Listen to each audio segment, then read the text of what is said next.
نہایت محبت و عقیدت کے ساتھ اللہ کے محبوب نبی صلی اللہ علیہ وسلم کی خدمت میں نذرانہ عقیدت پیش کرتے ہیں۔ اس شعر میں وہ اس معروف مفہوم حدیث کی طرف اشارہ کرتے ہیں کہ اللہ تعالیٰ نے فرمایا، اے محبوب، اگر میں آپ کو پیدا نہ کرتا تو میں کائنات کو بھی پیدا نہ کرتا۔ مولانا ظفر علی خان یہی حقیقت بیان کرتے ہیں کہ آج دنیا ہمارے وجود کا مرکز ہے، وہ حضور صلی اللہ علیہ وسلم کے صدقے میں تخلیق ہوئی۔ اگر رب کائنات آپ کو پیدا نہ فرماتا تو یہ دنیا بھی وجود میں نہ آتی۔ علامہ اقبال رحمۃ اللہ علیہ بھی اسی حقیقت کی طرف نہایت بلیغ انداز میں اشارہ کرتے ہوئے کہتے ہیں، ہوں نہ یہ پھول تو کلیوں کا تبسم بھی نہ ہو، چین دہر میں بلبل کا ترنم بھی نہ ہو نہ یہ ساقی تو پھر ساغر و مینا، بزم توحید بھی دنیا میں نہ ہو، تم بھی نہ ہو۔ اس طرح دونوں شعر اس امر کو واضح کرتے ہیں کہ کائنات کی خلقت، اس کی زیب و زینت اور اس کی معنویت سب حضور اکرم صلی اللہ علیہ وآلہ وسلم کے دم سے ہے۔ جو شخص حضور صلی اللہ علیہ وسلم کا در پکڑ لیتا ہے، اس کے سارے غم مٹ جاتے ہیں اور اس کا دل منور ہو جاتا ہے۔ اور ایسا کیوں نہ ہو، آقا و دو جہاں کا ذکر خیر اہل ایمان کے لیے ایسی باران رحمت ہے جس سے دلوں میں نور اترتا ہے۔ آپ ایک ہی وقت میں جلال اور جمال دونوں صفات کے جامع ہیں اور دونوں جہاں آپ ہی کے وجود سے قائم ہیں۔ جب تک آپ کا نور پیدا نہ ہوا کوئی شے خلق نہ ہوئی، جب آپ نہ ہوں گے تو پھر کچھ بھی نہ رہے گا۔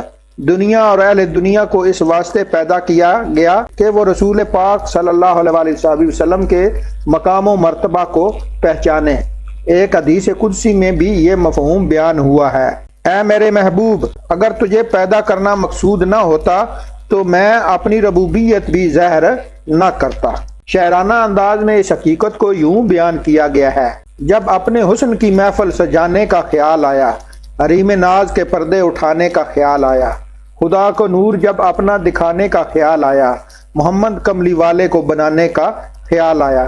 جو بھی آپ کے دامن رحمت سے وابستہ ہو جاتا ہے مصیبتوں اور دکھوں سے نجات پا لیتا ہے اور اپنے گناہوں کے باعث دلوں کی زندگی کھو بیٹھتے ہیں۔ جب وہ بارگاہ اقدس میں رجوع کرتے ہیں تو انہیں آپ ہی کے آغوش میں کرم پناہ ملتی ہے۔ حقیقت یہ ہے کہ آپ صلی اللہ علیہ وسلم ہی اہل ایمان کے دلوں کا سکون ہے۔ انہی کے دم سے دین بھی قائم ہے، ایمان بھی، دنیا بھی اور آخرت بھی۔ شعر نمبر 2 ہے، پھوٹا جو سینہ شبہ تارہ الست سے، اس نور اولی کا اجالا تم ہی تو ہو۔ مشکل الفاظ ہے، پھوٹا چمکا، شب تارہ الست ازل کی اندھیری رات، نور اولی پہلا نور، اجالا ہے میں نا روشنی۔ حوالہ شعر ہے، نظم کا عنوان نعت ہے اور شاعر کا نام مولانا ظفر علی خان اور ماخذ ہے حبسیات۔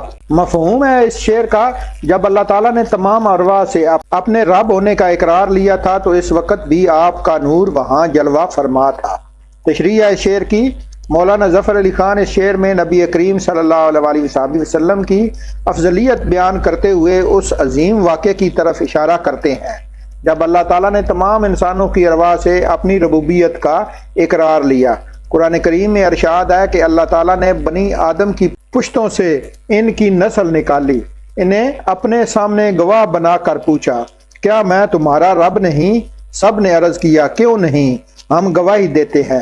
حضرت ابن عباس رضی اللہ تعالیٰ عنہ روایت کرتے ہیں کہ یہ میثاق مقام عرفات پر لیا گیا جب حضرت آدم علیہ السلام کی پشت سے قیامت تک آنے والی تمام روحوں کو ذرات کی مانند زہر کیا گیا اور ان سے براہ راست کلام ہوا۔ اس کے بعد دوسرا میثاق تمام انبیاء اور رسول سے لیا گیا جسے میثاق نبوت کہا جاتا ہے، یعنی انہیں اپنے وقت میں رسالت و تبلیغ کا فریضہ دیا جائے گا۔ مولانا کے اشارے کا مقصد یہ ہے کہ ان تمام عہد و میثاق کا مرکز و سبب بھی دراصل حضور صلی اللہ علیہ وسلم کی ذات اقدس ہے۔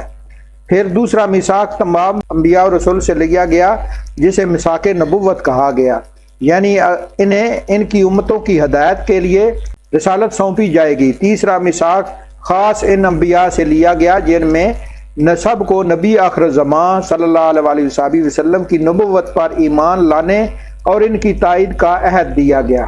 ہر رسول سے یہ وعدہ لیا گیا کہ جو سید کائنات کی رسالت کی تصدیق کریں گے۔ وہ جو نہ تھے تو کچھ نہ تھا، وہ جو ہیں تو سب کچھ ہے، دھوکے اپنے نقش جہاں رکھ دیا۔ حدیث میں آتا ہے کہ جب اللہ تعالیٰ نے ارواح سے پوچھا الست بربکم، تو جواب میں سب سے پہلے حضور صلی اللہ علیہ وسلم کی زبان مبارک سے بلا نکلا اور باقی ارواح نے ان کی پیروی کی۔ اس موقع پر جو نور چمک رہا تھا وہ بھی حضور صلی اللہ علیہ وسلم ہی کا نور تھا۔ اللہ تعالیٰ نے اپنے نور کے پرتوں سے آپ کا نور پیدا کیا، پھر اسی نور کے صدقے میں تمام کائنات بنی۔ سارے جہان آپ ہی کے لیے تخلیق کیے گئے اور یہ اعلان کیا گیا کہ زمین ہو یا آسمان، زمانہ ہو یا مخلوقات، سب آپ ہی کے تصرف میں ہیں۔ آپ اللہ تعالیٰ کے محبوب ہیں اور اسی نسبت سے تمام کائنات کا مرکز بھی۔ شعر نمبر 3 ہے، سب کچھ تمہارے واسطے پیدا کیا گیا، سب غایتوں کی غایت اولا تمہیں تو ہو۔ مشکل الفاظ ہیں، غایتوں کا مقصد ہے مقاصد اور غایت اولا سب سے اعلیٰ و عرفہ مقصد۔ حوالہ ہے شعر کا، نظم کا عنوان نعت، شاعر کا نام مولانا ظفر علی خان اور ماخذ ہے حبشیات میں سے۔ مفہوم ہے، اے اللہ کے پیارے رسول صلی اللہ علیہ وسلم، سب کچھ آپ کے لیے بنایا گیا اور تمام مقاصد سے بڑھ کر آپ کی ذات لازم و ملزوم ہے۔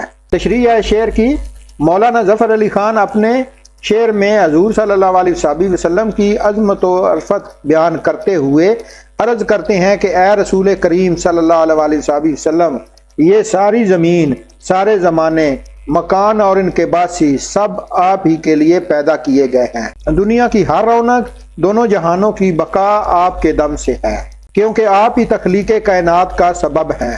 جب مالک کائنات نے آپ کے لیے سب کچھ بنایا تو حقیقت میں ساری خدائی آپ کی نسبت سے قائم ہے۔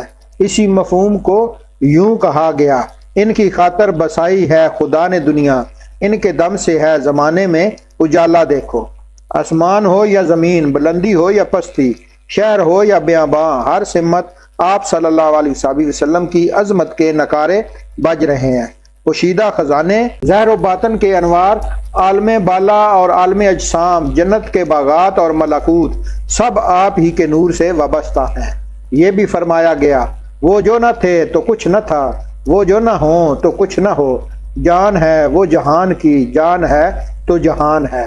چاند کی چمک، سورج کی روشنی، رات کا اندھیرا، دن کا اجالا، بہاروں کی رعنائیاں، یہ سب آپ کی برکت سے قائم ہیں، کیونکہ آپ ہی باعث تخلیق کائنات ہیں۔ کامل ایمان تب تک ممکن نہیں جب تک حضور صلی اللہ علیہ وسلم کی ذات ماں باپ اور اولاد اور ہر محبت سے بڑھ کر عزیز نہ ہو۔ آپ کا اسوہ کامل زندگی کا مرکز و محور ہو اور ہر مقصد آپ کے قدموں کی خاک پر قربان ہو۔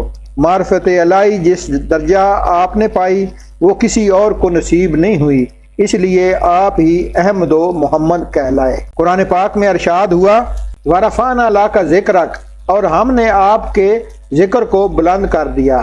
حقیقت یہ ہے کہ آپ کی عظمت کا صحیح ادراک صرف خدا ہی کو ہے۔ قرآن مجید میں جگہ جگہ آپ کے اخلاق کریمانہ، فضائل حمیدہ کی گواہی دی گئی ہے۔ اللہ تعالیٰ نے خود آپ کے ذکر کے لیے دوام کا انتظام فرمایا، چنانچہ روئے زمین کے ہر گوشے میں دن رات ہر لمحہ آپ کا نام لیا جاتا ہے۔ دین میں داخل ہونے کے لیے اللہ تعالیٰ کے ساتھ آپ پر ایمان ضروری ہے۔ اگر ایمان کے بعد اطاعت الہی کے ساتھ اطاعت رسول بھی لازم ہے۔ ساتھ ہی اللہ تعالیٰ نے آپ کے دشمنوں کو مٹانے کا ذمہ بھی لیا ہے، جیسا کہ فرمایا، ان شانئک ھو الابتر، بے شک آپ کا دشمن ہی بے نام و نشان ہوگا۔ یوں آپ صلی اللہ علیہ وسلم کا ذکر قیامت تک بلند رہے گا اور آپ کی عظمت قائم و دائم رہے گی۔ امید کرتا ہوں کہ آپ کو ویڈیو پسند آئی ہوگی انشاءاللہ، تو لائک ضرور کریں، اگر نئے ہیں تو چینل کو سبسکرائب کریں۔ تو ملتے ہیں ایک نئی ویڈیو میں، اپنا بہت سا خیال رکھیں، اللہ حافظ۔